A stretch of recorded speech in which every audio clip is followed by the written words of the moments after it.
bien vous avez à la maison un canapé en cuir, des sièges en cuir, voire d'autres articles hein, avec ce matériau-là, ce cuir donc. Et parfois, c'est le cas notamment sur les sièges, vous avez un animal à la maison ou sans même parler de l'animal, une usure normale de ce cuir peut faire apparaître des décolorations partielles hein, et un cuir qui a tendance parfois à se dessécher. Eh bien, sachez qu'un cuir, ça s'entretient, ça se nourrit, justement pour éviter ce genre de phénomène.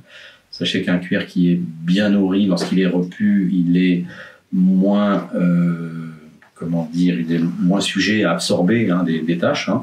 Donc, un cuir qui est bien saturé, qui est bien nourri, on pourrait dire qu'il a plus fin. Si vous faites tomber quelque chose dessus, ben, ça aura plutôt tendance à glisser plutôt que de pénétrer. Un cuir très sec aura tendance à absorber, en particulier des produits liquides.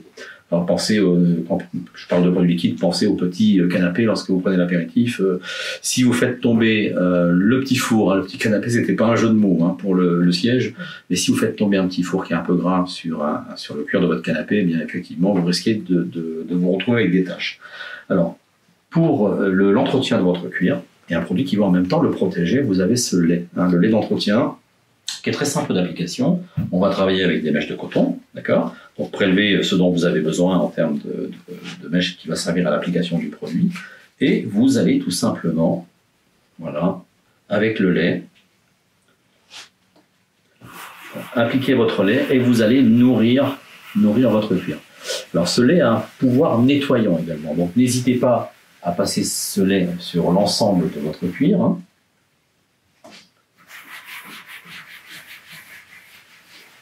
Voilà. On a là encore des fois la surprise de s'apercevoir que la mèche de coton n'est pas aussi blanche qu'on le croyait, tout simplement parce qu'elle a récupéré toutes les impuretés hein, sur votre cuir. Voilà, nourrissez bien votre cuir et frottez bien avec votre mèche de coton. Donc ça, dans un premier temps, pour en faire le nettoyage. Lorsque vous aurez fait ça, on va, pour celui-ci, vous pouvez percevoir des zones un petit peu blanchies, hein, qui sont des griffures, etc. Et bien là, on va faire appel à une patine de couleur qui va nous permettre de redonner de la pigmentation au cuir. Donc agitez bien ceci, et là, cette fois-ci, on va changer de mèche de coton, on va prendre une mèche propre, et là, on va l'imprégner de cette patine. La patine évidemment existe en plusieurs coloris. Là, j'ai pris la couleur correspondante à ce coussin. Donc, j'ai pris la teinte acajou bordeaux. Et là, je vais nourrir avec cette patine. Et là, on va voir s'estomper, voire disparaître totalement les rayures hein, qui étaient sur le cuir, puisqu'en fait, on va les recolorer, hein, tout simplement. Hein. Donc, n'hésitez pas à charger. Alors, lorsqu'on fait ce genre de travail, on essaie d'appliquer ça sur l'ensemble du canapé pour conserver une certaine homogénéité. Alors n'ayez aucune crainte, ça ne va pas transformer totalement la couleur de votre cuir, on est plus là pour régénérer sa couleur existante, hein. D'accord? On ne fera pas du neuf avec de l'ancien, s'il est très abîmé, on va très nettement l'améliorer, c'est pas pour autant qu'on va raccommoder un cuir qui est très très abîmé, hein. Mais voilà, ça ne peut pas lui faire de mal, donc n'hésitez pas à bien nourrir le cuir avec ce lait. Et quand vous aurez fait ça sur l'ensemble de votre canapé, avant de vous asseoir dans le canapé, on va le lustrer. On va le lustrer et on va le faire avec une brosse. On va prendre une brosse de soie et on va lustrer avec la brosse. La brosse permettra de chasser les excédents. Par réchauffement, on va faire pénétrer le produit un peu plus en profondeur hein, pour bien ancrer cette patine. Hein. Voilà, on fait un petit massage comme ça. Voilà. Et ensuite, on va le brosser. Alors, n'hésitez pas quand vous brossez, n'hésitez pas, vous n'allez pas l'abîmer, n'hésitez pas à bien frotter, comme je le fais ici, de façon...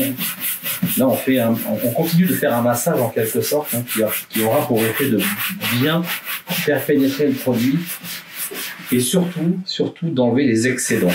Parce que comprenez que si vous n'enlevez pas bien les excédents, si vous venez vous asseoir avec un vêtement blanc, vous voyez ce que je veux dire. Hein. Donc, bien lustrer. Alors, pour vous assurer que le lustrage est parfait, pour éviter d'avoir un transfert sur les vêtements, déjà d'une part, on vous recommandera d'attendre peut-être 12 heures avant de venir vous réinvestir le canapé. Mais pour vous assurer de son parfait lustrage, vous prendrez des tampons à lustrer qui vont peaufiner ce lustrage. Et eux, comme ils sont blancs, eh bien vous verrez, si les tampons à lustrer prennent de la couleur, pour l'instant, on ne s'assoit pas dedans, n'est-ce pas? Si par contre votre tampon à lustrer reste parfaitement clair, bon, ce qui n'est pas le cas tout de suite, hein, puisque là je continue d'enlever tous ces excédents et de lustrer ma cire, mais vous allez lustrer jusqu'à ce que le tampon, lui, soit parfaitement clair. Et quand le tampon sera clair par frottement, comme je le fais ici, vous pourrez réinvestir le canapé sans problème. Voilà, donc je vais retourner mon tampon, continuer mon lustrage. Voilà. Si après le lustrage, le tampon reste clair, là, il n'y a pas de souci, on peut réinvestir le fauteuil ou le canapé. Là, je vais bien sûr un petit peu vite, hein, mais je vous conseille quand même de laisser sécher pendant 12 heures. Et là, pas de problème, vous pourrez... donc voilà un canapé, voilà une assise qui est ravivée en termes de couleur et qui est nourrie. Donc nourrie veut dire protégée, hein, puisque là, le cuir, il a reçu cette cire fine, hein, qui pénètre dans le cuir et qui l'isole, hein, qui va le protéger.